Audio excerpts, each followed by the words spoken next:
think we had a decent power play, which sort of kept the rate just under 10s in the chase. And when you're doing that, all you need is one boundary and over. So Tamim and I were always talking about just one boundary. That was pretty much it. As soon as you get a boundary, don't be silly. You can get 5 singles and you still get 9 off the over, which keeps us in touch.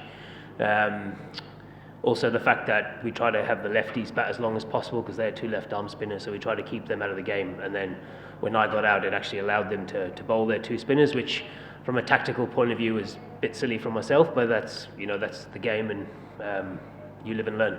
I wasn't trying to hit that for 6 actually. I was trying to hit it over extra cover for 4, and I just hit it too well and opened my face a bit. Maybe bowled it a little bit slower, which made it go a bit squarer. So a little bit annoyed with myself because I didn't want to get out there. Mushy just hit a 6, and as I said, they're 2 left arm spinners. So the longer I batted, the less they bowled. So from a tactical point of view, that was annoying for myself because if I'd batted for 2 more overs, the left arm spinners would have to bowl deeper in the game, which would have been easier for us. In general, I prefer the opening role. That's what I've always done my whole career, but when you're an overseas player, you fit into what the dynamics of the team are, and if the team needs you to bat 3, you bat 3. If they need you to open, you open. If they need you to bat 4, you bat 4. But as I say to every team I ever play for, if you want to get the best out of me, I'm probably best opening the batting, but I'm happy to do whatever role the team requires. Yeah, obviously when you play, and just to clarify that, frustrating in the sense, not necessarily in the sense of not playing here, but in the sense that you choose the BPL over other leagues when you have offers on the table.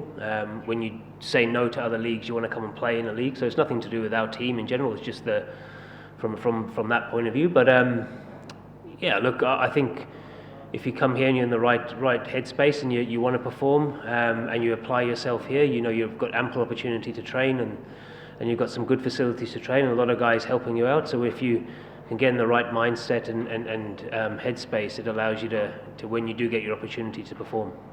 Yeah, he looked really good for someone who's come back from a really big injury.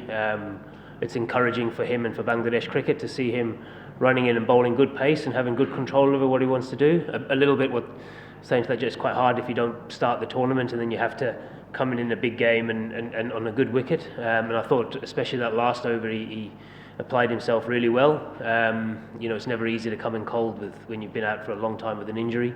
And I think the death bowling was fine. I think we dropped a few catches. If we'd held on to our catches, we might have been able to restrict them to 170. I thought they played exceptionally well in their first 10 overs. They came out with a lot of intent, and I guess so far in the tournament, apart from maybe one game in Sylhet and maybe one game early, we haven't really been tested too much with the ball. So today was a great, actually really good for us as a team that we got challenged and we had to... look, I think it's a tough one. I can only comment on the team that I'm with, and the team I'm with are fantastic. I'm not involved in the discussions in other teams. I think in general, no matter what tournament you play in, you want the basics to be done well, and that's all you ask for.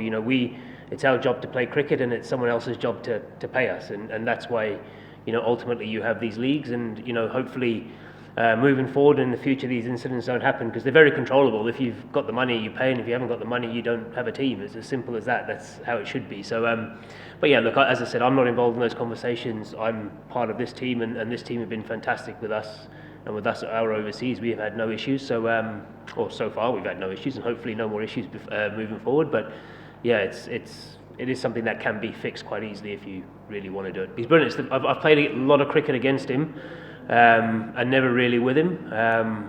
He actually asked me when he walked on the field today, and he's done a few chats. Doesn't really say a lot, and he turned around to me and he said, "Do you like my chats?